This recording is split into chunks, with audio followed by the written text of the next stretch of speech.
Punjabi radio USA पेश करदा है अज दा दिन सिख इतिहास विच।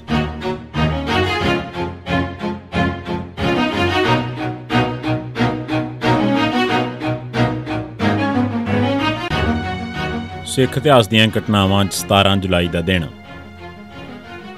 1924 जैतो वास्ते शहीदी जत्था कैनेडा तो चलिया।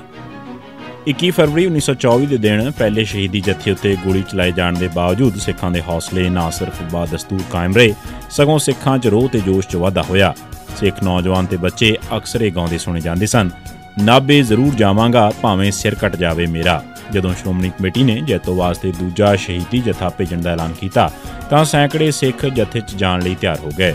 जत्थे च जाण दी मंग इन्नी ज़्यादा सी कि देर नाल पुजे सिखां नूं निराश हो के इस तों पिछे जाण वाले जत्थियां विच अपने नां दर्ज करवाउणे पए। जैतो च वरते साके दी चर्चा इन्नी ज़्यादा हो गई सी कि प्रदेश वास्ते सिख भी जैतो नूं जाण वाले जत्थियां विच शामिल होण लई अमृतसर पुजे। कैनेडा तो 11 सिखां दा जत्था 17 जुलाई 1924 नूं वैनकूवर दी बंदरगाह तो चलिया, जो 14 सितंबर नूं कलकत्ते जहाज़ ते पुज्या ते कई वड्डे शहरां तो हुंदा होया 28 सितंबर नूं अमृतसर पुज्जा ते पंजाब दे बहुत सारे नगरां पिंडां दे शहरां अंदर प्रचार करन मगरों 21 फरवरी 1925 नूं जैतो जाके गिरफ्तार हो गया।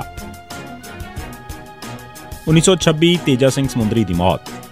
गुरुद्वारा एक्ट बनन मगरों सरकार ने मामूली शर्त ते अकाली आगुआं नूं रिहा करन दी पेशकश कीती। मुखी आगुआं चों 20 आगुआं ने शर्तां मन लईआं, पर 15 अकाली आगुआं ने शर्तां मनण तो इनकार कर दिता। ये सारे 7 महीने मगरों 27 सितंबर 1926 नूं रिहा होए। इन्हां विच ही तेजा सिंह समुंदरी जिन्हां दी मौत 17 जुलाई 1926 नूं हो गई सी। 1957 अमृतसर सरोवर च सिगटां सुट्टियां। 1957 दीआं असैंबली चोणां मगरों 3 अप्रैल नूं पंजाब दी नवीं वजारत बनी। इस दे नाल ही हिंदी रक्षा संमति ने 30 अप्रैल तो रीजनल फार्मूले विरुद्ध प्रदर्शन शुरू कर दिता। इस संबंध विच स्वामी आत्मानंद ने सैकटरीएट दे बाहर धरना शुरू कर दिता। पंजाब सरकार ने धरना चुकण लई कई बार हथ जोड़ के अर्ज की, पर वो ना मन्ने। दरअसल ये सरकार की मर्जी नाल चलण वाला मोर्चा सी। इस धरने ते बैठे कई आगू सैकटरीएट जाके प्रताप सिंह कैरों ते होर कांग्रेसी नूं मिल के विचारां करदे रहिंदे सन। हिंदुआं दे इस मोर्चे विरुद्ध जवाबी मोर्चा लाउण लई पंजाबी रखिया संमति बनाई गई, जिस दा डिकटेटर जथेदार प्रीतम सिंह गोजरा नूं बनाया गया। 16 जून 1957 नूं पंजाबी रखिया संमति दी कन्वेंशन जलंधर च होई, जिस च पैप्सू फार्मूले नूं पंजाब विच लागू करन ते पंजाबी यूनीवर्सिटी बनाउण दी मंग कीती गई। कन्वेंशन ने 28 जून 1957 नूं पंजाबी रखिया दिन मनाया। यानी करतार सिंह ने एक बयान च चेतावनी दी कि जे रीजनल फार्मूला फेल होया तां पंजाबी सूबे दा मोर्चा फिर शुरू होवेगा।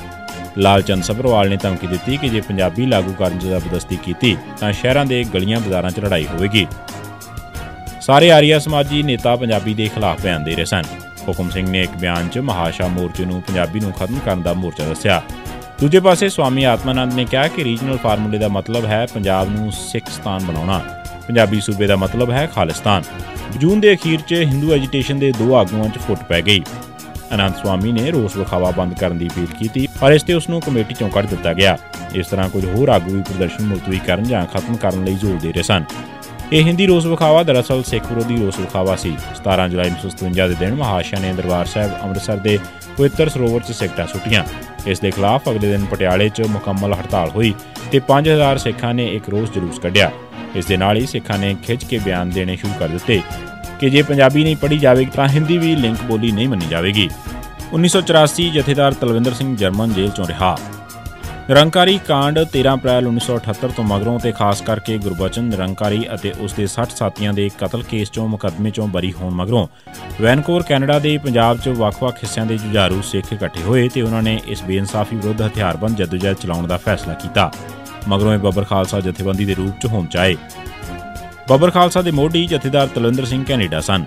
जथेबंदी पहलां तां काफ़ी मजबूत सी, पर बाद विच कुछ मैंबरां दी अखलाकी कमजोरी कारण जथेबंदी के इन्हां मैंबरां ने साजिशां रचनियां शुरू कर दित्तियां। इस नाल जथेबंदी के बहुत सारे राज बाहर आए ते नाल ही बदनामी भी हद दर्जे की हुई। इन्हां गल्लां दा फायदा यूरोप के कुछ बंदियां ने उठाया ते वो भी साजिशां च शामिल हो गए। इस ईर्खा कारण जून 1983 च जथेदार तलविंदर सिंह नूं इंटरपोल राहीं गिरफ्तार करवाया गया सी। जथेदार ते बकायदा मुकदमा चलाया गया। भारत सरकार ने नकली सबूत पैदा करके जथेदार नूं भारत लिजाण की बहुत कोशिश की, पर जर्मन की अदालत ने उन्होंने रद्द कर दिता। अखीर 17 जुलाई 1984 के दिन जथेदार तलविंदर सिंह नूं जर्मन की डजलडोर्फ जेल चों रिहा कर दिता गया। वो रिहा होकर भारत सरकार की गिरफ्त चों बच के कैनेडा पहुंच गए। ये सी सिख इतिहास दीआं घटनावां 17 जुलाई का दिन। सुणदे रहो पंजाबी रेडियो USA।